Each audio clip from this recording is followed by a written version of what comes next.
언젠가 그 그리스의 철학자 알렉산더 파파데로스라는 박사가 강의를 끝날 즈음에 인생의 의미는 무엇인가 라고 하는 그런 질문을 받았습니다. 좀 까다로운 질문이었지만은 피하지 아니하고 그는 주머니에서 25센트짜리 동전 크기의 아주 작은 둥근 거울 하나를 꺼냈습니다. 그는 2차 세계대전 중에 이 거울을 손에 넣게 된 경위를 이야기하게 되었는데, 동네에 버려진 독일산 오토바이의 잔해에서 깨진 거울 조각을 건져서 가장자리를 둥글게 이렇게 만들었다고 합니다. 처음에 그는 그 작은 거울을 전쟁통 속에서 살고 있는 그 소년의 장난감에 불과했지만은 어른이 된 지금도 그의 호주머니 안에 넣고 다니게 되었다는 겁니다. 그는 이 작은 거울을 사용해 가지고 어두운 곳에 빛을 이렇게 비추게 할 수 있다는 사실을 발견한 이후에 이 거울을 자신의 그 삶의 목적을 상기시키는 상징물로 여겼다는 겁니다. 이 박사는 조그마한 거울을 보면서 다른 사람들에게 빛과 같은 내가 존재가 되어서 그들의 어두운 삶의 광명을 찾아주기로 결심을 했다는 것입니다. 그러면서 그는 이렇게 덧붙였습니다. 그렇다고 해서 온 세상을 바꿀 수는 없겠지만 몇몇 사람들의 사정은 얼마간 바꿀 수 있다. 오늘 우리가 읽은 이 본문은 바로 이 작은 거울의 이야기와 같습니다. 연약하고 깨진 삶을 산 한 여인을 통해서 하나님은 얼마나 많은 사람들에게 위로하고 소망을 주는가를 말씀하고 있습니다. 창세기에는 아담과 하와, 아벨, 에녹, 노아, 아브람과 같은 위대한 인물만 기록되어 있는 것이 아닙니다. 누가 보더라도 덜 중요하고 그리고 그렇게 뛰어나게 기억하지 못하고 있는 사람들도 나옵니다. 가령 예를 들어서 가인이나 라멕, 롯, 그런 사람들입니다. 성경은 그런데 왜 이런 사람들을 기록하고 있는 것일까요?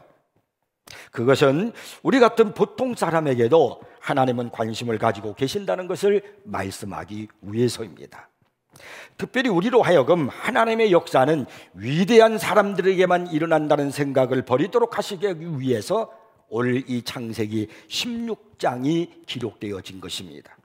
본문 창세기 16장에는 한 여인이 등장하는데 그녀는 아브라함의 아내 사라의 종 하갈이라고 하는 여인입니다.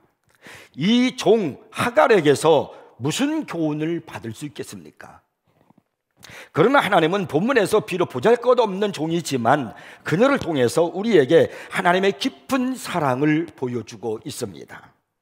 본문에서 우리에게 주시는 그 하나님의 메시지는 무엇일까요?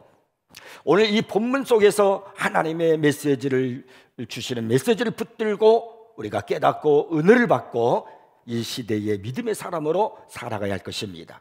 첫째, 하나님이 주신 메시지는 뭐냐면 아브라함의 시험에 대한 것입니다. 창세기 15장에서 아브라함은 믿음의 사람으로 나타납니다. 하나님께서 아브라함에게 하늘의 별같이 수많은 자손을 가질 것이라고 약속을 하셨을 때 아브라함은 그 말씀을 믿었습니다. 그런데 창세기 16장에 가서는 이 아브라함이 불신앙의 사람으로 나타납니다. 아브라함의 아내 사라가 자신이 출산하지 못하자 어느 날 아브라함에게 자신에게는 여종 하갈이 있는데 그를 통하여 자녀를 얻으라고 그렇게 말을 합니다. 이것은 아브라함에게 있어서 유혹이었고 그리고 시험이었습니다. 창세기 15장에서는 하나님의 말씀을 듣고 믿었지만 창세기 16장에 가서는 사람 사라의 말을 듣고 그대로 행하는 내용이 나옵니다. 15장에서는 성령을 따라 그가 행한 사람이었다고 하면은 16장에서는 육체의 본능을 따라 행한 사람이었다, 이렇게 말할 수 있습니다.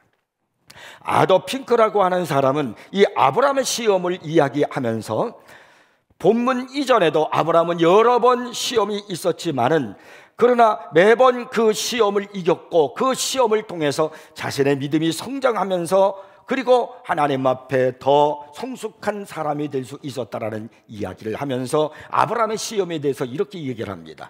첫째로 아브라함은 자연적인 인연을 극복해야 했다. 하나님의 부르심은 그로 하여금 그의 고향과 친척을 떠나게 했다. 하나님께서 갈대아 우리에 살고 있는 아브라함을 부르셨잖아요. 너는 너 본토 친척 아비집을 떠나라. 내가 내게 지시할 땅으로 가라 하는 그 이야기를 지금 하고 있는 겁니다. 둘째로는요, 환경적인 시험을 받았다. 그가 가나안 땅에 도착했을 때 얼마 지나지 않아서 그 땅에 기근이 든 것이다. 그는 자신의 필요를 채우기 위해 살아계신 하나님을 바라보았는가? 아니면 순조로운 환경을 의지했는가? 세 번째, 그의 믿음의 겸비함이 시험되었다. 그는 자신의 권리를 주장할 것인가? 아니면 롯에게 양보할 것인가? 제가 지금 하는 이 이야기에 대해서 창세기를 통해서 여러분이 많이 들어본 그런 이야기이기 때문에 이렇게 제가 자세히 설명하지 않아도 여러분은 아마 이해할 수 있으리라 생각합니다. 넷째로는 그의 믿음의 담대함에 대한 시험이었다고 했습니다. 그는 강력한 적군으로부터 자신의 조카를 구출하고자 시도할 것인가라는 거예요. 자신의 조카 롯이 소돔성에 있었는데 소돔성이 전쟁에 휘말리게 돼요. 그로 말미암아 소돔성이 전쟁에 패함으로 그 조카 롯과 그의 가족이 다 붙들려 가게 되잖아요. 그에 대한 시험입니다. 그 다음에 다섯 번째로 그의 물력에 대한 시험이 있었다고 합니다. 소돔 왕이 그돌라오멜을 쳐보신 것에 대해서 그에게 보답하겠다고 그렇게 제안을 합니다. 물질적인 것에 대한 제안할 때 아브라함은 그것을 거절하죠. 내가 다 가져가라. 나는 필요 없다. 그리고 도로 다 주워버려요. 그리고 이제 이 아도핑크가 하는 말이, 그리고 지금 그는 그의 아내의 제안으로 말미암아 시험을 당하고 있다라고 그렇게 말하고 있습니다. 아브라함은 이전에 유혹들도 많이 있었지만, 시험이 있었지만, 그러나 완전하지는 않았지만 대체로 성공적으로 잘 막아낼 수 있었습니다. 그러나 그는 지금 창세기 3장에서 아담이 하와의 제안을 따라서 선악과를 따먹고 그가 시험에 든 것처럼 그의 아내가 이끄는 대로 따름으로 말미암아 넘어지고 말았습니다. 여기에서 우리는 축복의 뒤에는 시험이 따른다는 것을 우리는 기억해야 됩니다. 창세기 15장에서 하나님께서 아브라함의 믿음을 보시고 그 믿음을 의로 여기는 축복을 해 주셨습니다. 그 사건 이후에 창세기 16장에서 아브라함은 시험을 받고 그 시험에 넘어지고 말았다는 겁니다. 지혜를 구한 솔로몬이 하나님의 응답을 받고 나자 한 아이를 가지고 서로 자기 아이라고 주장하는 두 여인의 송사를 해결해야 하는 시험을 받게 됩니다. 우리 주님도 성령이 비둘기같이 그에게 임하자 성령께서 예수님을 광야로 몰아내셨죠. 그리고 거기서 마귀에게 시험을 받으셨습니다. 우리는 여기서 여러분 중요한 교훈을 꼭 배우셔야 됩니다. 그것은 우리가 주의 은혜를 받거나 또 응답이 있거나 축복을 받았을 때 그때 우리는 더욱 주의를 기울여야 하고 그리고 자신을 살피며 경계하고 깨어 있어야 한다는 것입니다. 항상 우리는 그 뒤를 조심해야 돼요. 그래서 고린도전서 10장 12절에서 그런즉 선줄로 생각하는 자는 넘어질까 조심하라고 말씀하고 있는 겁니다. 내가 편안해졌을 때, 내 사업이 잘 된다고 생각되어질 때, 그리고 사람들로부터 칭찬받게 되어지고 있을 때, 내가 높은 지위에 올라섰을 때, 어떤 이럴 때 여러분 조심해야 됩니다. 그 뒤에는 사탄이 나를 시험할 수 있다는 사실이에요. 그래서 깨어 있어야 되고 항상 믿음으로 우리는 무장하고 있어야 되는 겁니다. 이제 사라의 잘못된 제안은 아브라함의 믿음의 인내를 시험하는 것이었습니다. 하나님은 아브라함에게 창세기 12장 1절에서 그를 부르실 때 내가 너로 큰 민족을 이루고 내게 복을 주어 내 이름을 창대하게 하리니 너는 복이 될지라고 그렇게 말씀하셨습니다. 또 창세기 15장 5절에서는 하늘을 우러러 무뼈를 셀 수 있나 보라. 또 그에게 이르시되 내 자손이 이와 같으리라 이렇게 약속의 말씀을 하셨습니다. 근데 하나님이 처음 이 약속을 주신 후에 10년이라는 세월이 지나는데도 여전히 그에게는 단 한 명의 자녀도 없었습니다. 그럼에도 불구하고 아브라함은 여호와를 믿었더라고 창세기 15장 6절에 기록하고 있습니다. 그리고 그는 지금 이 약속이 성취되기를 기다리고 있는 것입니다. 그렇다면 하나님의 약속이 성취될 때까지 인내하며 기다려야 할 텐데 아브라함은 그 약속을 기다리지 못하고 인간의 방법을 선택하고 말았습니다. 여러분, 사람은 하나님의 약속의 성취를 기다리기보다는 차라리 자신의 손과 자신의 이성과 그리고 인간적인 경험을 사용하여 스스로 그것을 이루기를 더 좋아한다는 것입니다. 야곱도 그랬습니다. 분명히 하나님께서 큰 자가 어린 자를 섬기리라 하시면서 에서가 아니라 야곱에게 장자의 명분이 주어졌다고 이렇게 약속의 말씀을 하셨는데, 야곱은 하나님이 주실 때까지 기다리지를 못하고 자신의 계략으로 그것을 얻고자 했던 겁니다. 장자권을 빼앗기 위해서 형을 속이지 않았습니까? 그리고 팥죽을 팔은 거예요. 우리는 우리 길을 하나님께 맡기고 나의 삶을 하나님께 맡기고 하나님을 신뢰하면서, 좋으신 하나님, 합력하여 선을 이루시는 그 하나님을 신뢰하면서 그분이 이루실 때까지 기다려야 하는 겁니다. 이것이 믿음이에요. 이것이 그리스도인의 삶입니다. 아브라함이 사람의 말을 듣고 하갈과 동침한 후에 어떤 일이 벌어졌습니까? 다시 말하면 아브라함이 육신의 본능을 따라 살게 되므로 어떤 일이 생겼는가라는 거예요. 우리가 육신의 본능을 따라 살게 되면 어떤 일이 벌어지는가 하는 것을 우리 말씀을 통해서 우리가 배울 수 있습니다. 바로 본문 4절에 보니까 이렇게 성경이 기록해요. 아브라함이 하갈과 동침하였더니 하갈이 임신함에 그가 자기의 임신함을 알고 그의 여주인을 멸시한지라. 하갈이 임신하자 사라가 임신하지 못하는 것으로 인해서 하갈이 여주인을 멸시하기 시작했다는 겁니다. 그러니까 그 가정에 문제가 생기기 시작하는 겁니다. 평화로웠던 가정에, 화목했던 가정에 이제 이 일로 말미암아 다툼이 일어나기 시작했습니다. 그래서 사라가 못 견디는 거예요. 아니, 어떻게 저 여종이 임신했다고 나를 무시해? 이 안에 끓어오르는 분노를 참을 수가 없겠죠. 그래서 아브라함에게 불평하기 시작합니다. 5절에 보니까 그 사건을 이야기하고 있습니다. 사례가 아브라함에게 이르되 내가 받는 모욕은 당신이 받아야 옳도다. 내가 나의 여종을 당신의 품에 두었거늘 그가 자기의 임신함을 알고 나를 멸시하니 당신과 나 사이에 여호와께서 판단하시기를 원하노라. 지금 사라는 아브라함에게 비난하고 있는 거예요. 불평하고 있는 거예요. 그리고 하나님을 향해서도 비난하고 있는 겁니다. 사실 이 제안을 한 사람이 누구입니까? 바로 사라 자기잖아요. 자신이 제안을 해놨고 자신의 생각과 달리 일이 벌어지고 나니까 남편 아브라함에게 불평하고 그리고 하나님까지도 비난합니다. 바로 이것이 인간의 타락의 본능성이에요. 우리 안에는 타락한 본능을 지니고 있기 때문에 우리는 이렇게 될 수밖에 없다는 거예요. 자신의 잘못한 일을 자꾸 남에게 탓합니다. 아담과 하와가 선악과를 따먹고 난 다음에 하나님께서 아담에게 물었더니 당신께서 주신 아내 때문에 내가 선악과를 따먹었습니다. 또 하와에게 물었더니 뱀이 유혹해서 내가 선악과를 따먹었습니다. 이것이 타락한 인간의 본능이란 말이에요. 자꾸 남에게 탓하고 남에게 그것을 이렇게 떠넘기기를 원하는 겁니다. 물론 아브라함이 잘못을 저질렀습니다. 사라도 잘못을 저질렀습니다. 이 사건에 개입된 사람 중에 잘못이 없는 사람은 하갈입니다. 물론 그 여인도 역시 죄인이었고 나중에 그녀의 여주인 사라를 멸시한 것은 옳은 일이 아니었습니다. 그러나 상황 자체는 그녀가 만든 것이 아니었습니다. 그녀는 그런 상황을 추구하지도 않았고 사라와 아브라함이 결정을 내렸을 때 자신은 종이니까 그것을 거절할 권리가 없었고 그대로 그냥 복종했을 뿐입니다. 자, 근데 6절 한번 보십시오. 아브라함이 사라에게 이르되 당신의 여종은 당신의 수중에 있으니 당신의 눈에 좋을 대로 그들에게 행하라 하며, 이제 아브라함이 육신의 본능대로 행해서 문제가 생기니까 그러면 자기가 그 문제를 해결하고 책임을 져야지요.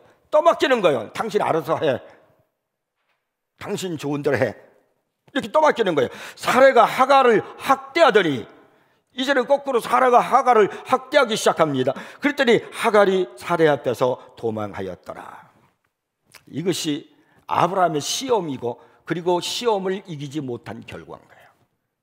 하나님의 말씀을 듣고 그 말씀을 믿었을 때는 하나님께서 의로 여기고 그리고 승리자, 복된 사람이라고 성경은 기록하고 하나님 인정했지만 그 하나님의 때를 기다리지 못하고 사람의 말을 듣고 그리고 유혹에 넘어가서 인간의 방법, 육신의 본능대로 행한 결과가 바로 가정의 어려움과 파탄이라는 거예요. 장막 안에 긴장감이 몹시 팽배해지니까 이 하갈은 견딜 수가 없는 겁니다. 자꾸 학대를 받으니까. 그러니까 나는 도망가는 방법 외에는 다른 길이 없다고 생각해서 임신한 여인이 장막을 뛰쳐나와서 그래서 광야로 도망을 갑니다. 이것이 아브라함의 시험이고 그 시험의 결과예요. 그러면 오늘 본문에서 두 번째로 주시는 하나님의 메시지가 있습니다. 이게 뭐냐면 나를 살피시는 하나님이에요. 하갈이 아브라함의 장막을 나와서 이제 광야로 도망을 했습니다. 자, 그 장면을 여러분이 한번 상상해 보십시오. 내가 원해서 임신한 거 아니에요. 자기는 그 주인의 말에 그냥 순종해서 종이니까 그래서 임신이 되었어요. 그러면 자기를 잘 보호해 줘야 돼요. 이 아이를 낳을 때까지 보호해 줘야죠. 그런데 학대를 받아서 견딜 수가 없어요. 자기를 임신케 한 아브람마저도 거기에 대해서 눈을 돌리고 뒷짐지고 맙니다. 그냥 모든 것을 그 사라에게 다 떠넘기고 말았어요. 그래서 이 여인이요, 임신한 몸을 가지고 홀로 그는 그 집을 뛰쳐나온 거예요. 그래서 도망가는 겁니다. 그런데 여호와의 사자가 하갈에게 나타나셨다는 겁니다. 성경에서 말씀하는 이 여호와의 사자는 제2위이신 예수 그리스도 성자 하나님을 의미하는 겁니다. 우리 하나님은 보잘것없는 사람에게도 관심을 갖고 찾아오신다는 거예요. 하나님은 괴로움을 당하는 자들의 부르짖음을 특별히 경청하시는 것을 성경 여러 곳에서 말씀하고 있습니다. 여러분도 아픔이 있고 괴로움이 있고 문제를 안고 있습니까? 그러면 하나님께 부르짖으십시오. 너희는 내게 부르짖으라. 그리하면 내가 들을 것이요 그랬습니다. 여러분은 하나님이 여러분에게서 멀리 계시지 않고 여러분의 부르짖음을 들으신다는 것을 알게 될 것입니다. 다윗은 시편 34편 6절에서 이렇게 고백합니다. 이 곤고한 자가 부르짖음에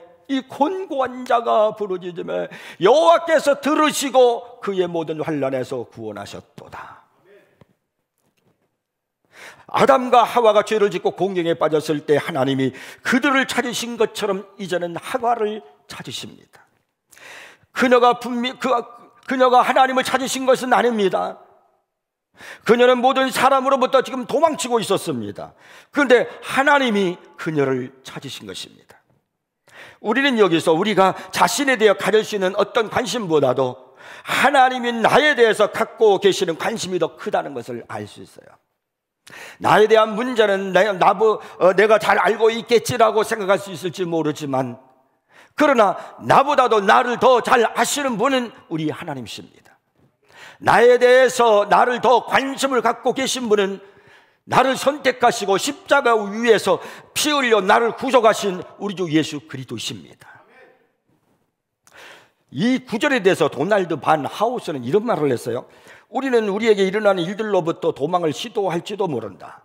그러나 결코 피할 수 없는 두 가지가 있는데 우리는 우리 자신을 회피할 수 없고 하나님을 넘어설 수 없다. 다윗이 이렇게 표현한 것과 같다.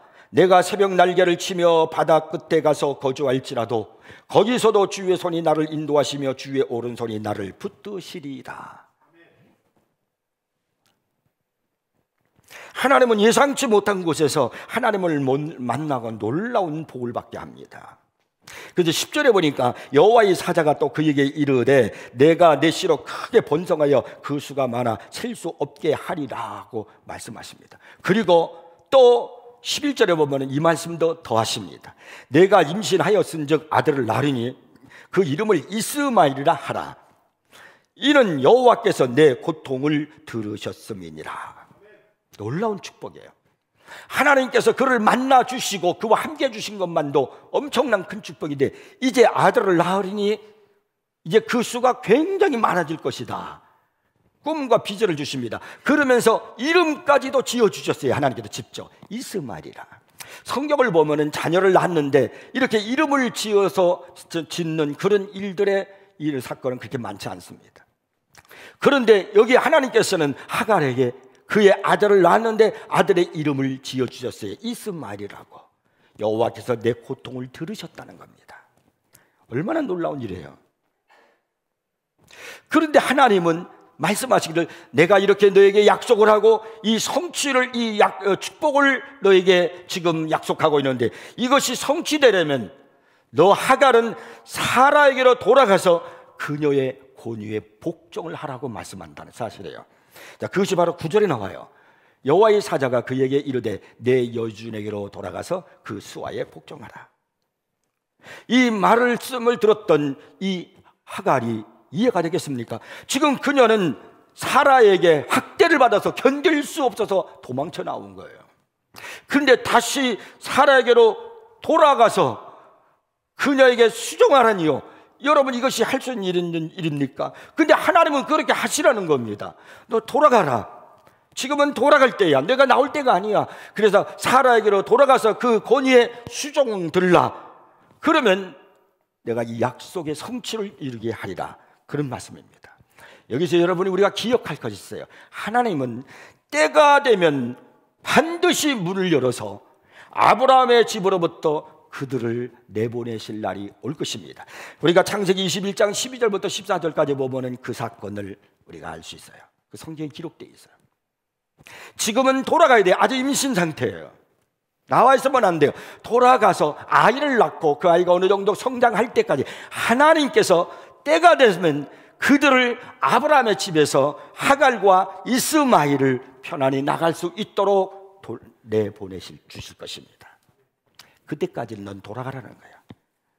그래서 그 사라의 권위에 복종하라는 겁니다. 자신의 의무로부터 도망친 자가 있습니까? 그런 사람들에게 하나님은요, 돌아가서 복종하라고 말씀합니다. 진정한 축복과 평안을 회복하는 유일한 길은 회개와 복종으로 우리의 발걸음을 돌이키는 겁니다. 회피한다고 문제가 해결되는 게 아니에요. 하나님은 알아서 다 하십니다. 내가 하려고 하지 마십시오. 돌아가라고 말씀합니다. 내가 예배드리는 그 자리로, 내가 봉사하는 자리로, 내 사명의 자리로, 기도의 자리로, 너의 그 직분의 자리로 돌아가라고 말씀합니다. 내가 지금 어디에 있으며 무엇을 하고 있는가? 내가 왜 거기에 있는가? 돌아가라. 돌아가서 내 사명을 감당하라는 것입니다.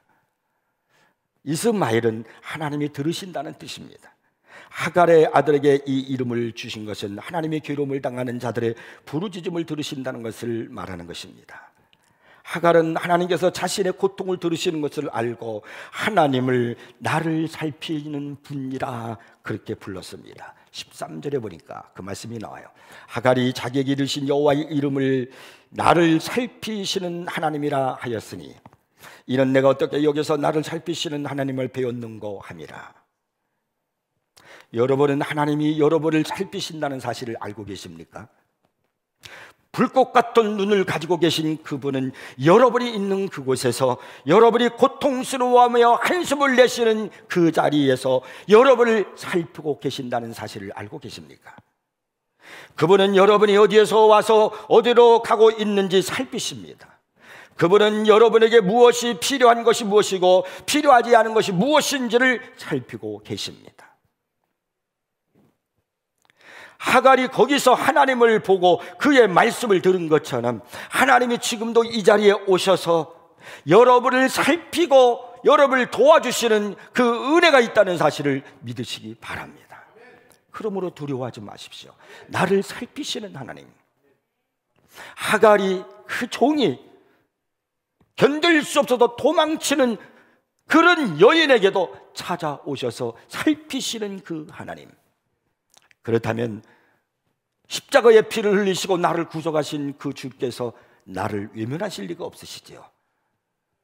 지금도 그 하나님은 여러분 그 눈으로 꿰뚫어 보시며 그리고 살피십니다. 그 하나님을 믿고 오늘도 소망하며 살기를 바랍니다. 그 다음에 세 번째는, 오늘 세 번째로 주시는 메시지가 뭐냐면 들나귀 같은 사람이 있다는 거예요. 12절을 한번 읽어보겠습니다. 그가 사람 중에 들나귀같이 되리니 그의 손이 모든 사람을 치겠고 모든 사람의 손이 그를 칠지며 그가 모든 형제와 대항해서 살리라 하니라. 아브라함이 먼저 낳은 이 아들의 그 육신의 아들의 특징이 뭐냐면 들나귀의 기질을 가졌다는 겁니다. 들나귀의 특징이 무엇인 줄 아십니까? 어느 누구도 길들일 수 없을 만큼 강한 야생의 기질을 가졌다, 이런 말이에요. 들나귀는 잡아서 길들일 수가 없다는 거예요. 몽골에 가면은 거기에는 많은 말들이 있습니다. 야생 말들이 있어요. 그런 야생 말들을 잡아다가 길을 들여요. 처음에는 길길이 날뛰고 말을 듣지 않지만 잘 길을 들이면 그 다음부터는 이 말은 주인의 말에 얼마나 잘 순종하고 따르는지 몰라요. 그러나 이 들나귀는요, 잡아서 아무리 기들으려고 해도 결국은 우리를 박치고 도망칩니다. 또 그는 다른 사람과 평화롭게 지내지 못할 것이라고 그랬어요. 그의 손은 모든 사람을 칠 것이며 모든 사람의 손은 그를 칠 것이라고 12절에서 그렇게 말씀하고 있습니다. 아브라함의 육신의 아들 이스마엘이 들나귀 같은 기질을 가졌다라고 그렇게 말씀하고 있는 거예요. 이 후손, 이스마엘의 후손이 누구입니까? 그것이 오늘날 아랍 민족이에요. 아랍 사람들 한번 보십시오. 들나귀 기질 같은 거 가진 것 같지 않습니까? 성경대로 이루어지는 거죠. 근데 여러분, 이 도저히 말을 듣지 않는, 길들여지지 않는 이 이스마엘, 들나귀 같은 이스마엘을 오늘 성경은 말씀하면서 오늘 우리에게 성령이 뭐라고 음성으로 들려주냐면은 영적인 들나귀도 있다는 거예요. 사람들 중에는 유난히 야수성이 강한 사람들이 있습니다. 그런 사람들은 어떤 틀에 얽매이는 것을 참 싫어합니다. 끝없이 방황합니다. 항상 새로운 목표를 찾아 떠납니다. 한 가지 목표가 성취되면 또 다른 것을 떠나고 그것이 성취되면 또 다른 것으로 떠나고 합니다. 그렇게 되지 못하면요, 어떤 그 틀에 이렇게 갇혀 버리게 되면 스스로 답답해서 못 견디는 거예요. 이렇게 야성이 강한 사람은, 들나귀 같은 사람은 다른 사람을 잘 믿지 않습니다. 완벽을 지향하기 때문에 다른 사람을 믿기가 어렵습니다. 그래서 서로 잘 지내다가도 한순간에 의심이 들면 그때부터 관계가 틀어지고 나빠지기 시작합니다. 하나님은 이스라엘 백성들을 향해서 그들이 들나귀라고 이렇게 말씀했어요. 호세아서 8장 9절에 보니까 그 사건이 기록되어 있어요. 그들이 홀로 떨어진 들나귀처럼 아수르를 갖고 에브라임이 값주고 사랑하는 자들을 얻었도다. 하나님이 오시기에 이스라엘 백성들은 들나귀였어요. 아무리 말씀하시고 그들에게 고난을 주어도 이들은 길들여지지 않습니다. 결국 그들은 자기 하고 싶은 대로 그냥 살아가는 거예요. 하나님께서는요, 자기 백성을 길들이기 위해서 두 가지 방법을 사용합니다. 하나는 말씀으로 사용하시고 또 하나는 고난으로 사용하십니다. 사람은 말씀으로만 꼭 길들여지진 않아요. 고난을 통해서만도 길들여지지 않습니다. 이 두 가지 방법이 병행이 될 때 길들여질 수 있어요. 그런데 이스라엘 백성들은 들나귀 같아서 말씀과 고난 두 가지가 병행되어도 길들여지지를 않았습니다. 끝내 그들은요, 자기가 하고 싶은 대로 살아가는 거예요. 우리의 이 본성은 하나님의 뜻에 잘 복종하지 않습니다. 예의 바르고 신사적인 사람 같아도 그 사람도 하나님의 말씀에 잘 길들여지지 않습니다. 우리가 볼 때에 굉장히 사회성이 좋은 사람 같고 사람의 성품이 굉장히 좋은 사람인 것 같아도 그것은요, 영적으로 하나님 앞에서 길들여진 것하고는 다른 거예요. 하나님이 오늘 우리에게 원하는 것이 무엇입니까? 강요하지 않아도 스스로 하나님의 뜻을 찾아서 복종하는 걸 원하십니다. 그러나 우리는 끊임없이 우리 자신의 목적지를 찾아요. 난 목적을 찾아요. 끝이 어딘지는 모르지만 끝까지 가보려고 합니다. 사람의 문제가 바로 이거예요. 병이 이것입니다. 우리를 하나님께서 만드시기는 우리가 만들어지기는 유한하게 만들어졌는데 우리들이 추구하는 것은 무한한 것을 추구하는 겁니다. 끝이 없어요. 탐욕이 끝이 없어요. 욕심이 끝이 없어요. 사랑하는 여러분, 오늘 우리가 들나귀 신자가 아닌지 한번 생각해 보십시오. 나는 들나귀 신자는 아닌가? 신앙은 있습니다. 교회는 나옵니다. 그러나 누구에게도 잡히고 싶지 않고 어디에게도 소속되고 싶지 않고 예배만 마치면 잡힐까 싶어서 쏜살같이 뛰어나갈 때, 사실 이 이야기는 이스마엘의 이야기가 아니라 오늘 우리의 이야기라는 겁니다. 나는 믿는다고 하지만 실제로 우리에게는 이 야수의 기질이 그냥 있어요. 육체의 본능이 있는 겁니다. 말씀으로 나 자신을 완전히 죽이기 전에는 이 육신의 본능이, 야수성이 죽지 않습니다. 정과 욕심을, 탐욕을 십자가에 못 박지 않으면 안 되는 겁니다. 이 나라고 하는 것을 완전히 죽여야 돼요. 내가 살아있기 때문에. 제가 지난 주일날 설교할 때도 그런 설교를 했어요. 하나님께로부터, 주님께로부터 부름을 받았다는 것은 나를 죽이는 거예요. 예수님을 따르고 예수님의 제자가 된다는 첫 번째가 바로 뭐냐면 포기하는 겁니다. 나를 죽이는 거예요. 포기예요. 제가 금요일날 갈멜산 기도할 때 아브라함의 믿음에 대한 설교를 하면서, 믿음으로 아브라함은 부르심을 받았을 때에 갈 바를 알지 못하고 나아갔으며 그랬어요. 아브라함이 하나님께로부터 부르심을 받았을 때에 그가 그의 본토 친척 아비집을 버리고 떠났다는 거예요. 이게 뭐예요? 포기요. 부르심을 받았다는 건 소명이에요. 그가 부름을 받았을 때 그가 한 일이 뭐냐면 처음으로 한 일, 가장 먼저 한 일, 포기였습니다. 본토 친척 아비집을 포기하는 거예요. 내가 죽어져야 돼요. 그래야 내 안에 하나님의 은혜가 머물러 있을 줄 믿으시기 바랍니다. 아브라함과 사라가 전혀 자식을 낳을 수 없게 되었을 때, 아브라함이 100세, 사라가 90세 때, 그때는 이미 자식이 태의 죽음을 알았어요. 자식을 낳을 수 없어요. 죽음을 알고 있었어요. 그때 기적으로 이삭이 태어났다는 겁니다. 내가 죽을 때 비로소 하나님의 능력이 나에게 역사해서 새로운 하나님의 은혜를 경험하게 되는 겁니다. 하나님의 은혜는 울타리 안에 있어요.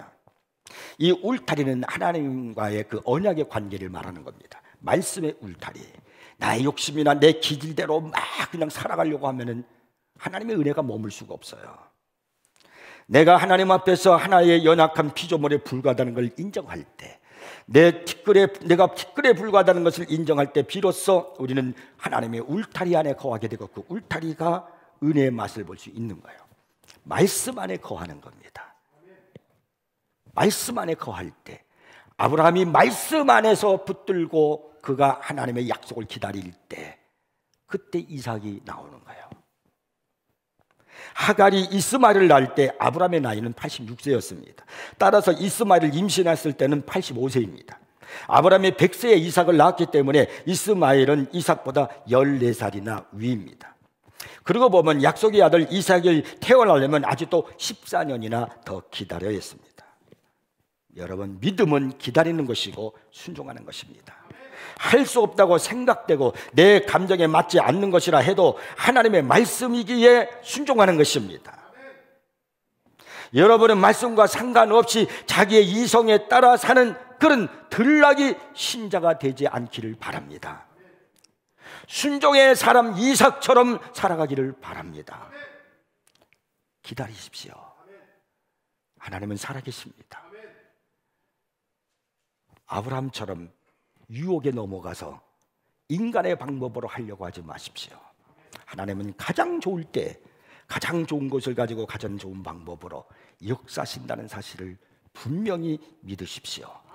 오늘도 나를 살피시는 하나님, 나와 가까이 계셔서 나의 일거수일투족을 다 보시고 나의 삶의 형편과 나의 어려움, 나의 곤고함, 내가 해야 할 일, 모든 것을 살피시는 그 하나님을 믿으시고요, 순종하며 충성하며 살아가는 여러분이 되기를 주의 이름으로 축복합니다.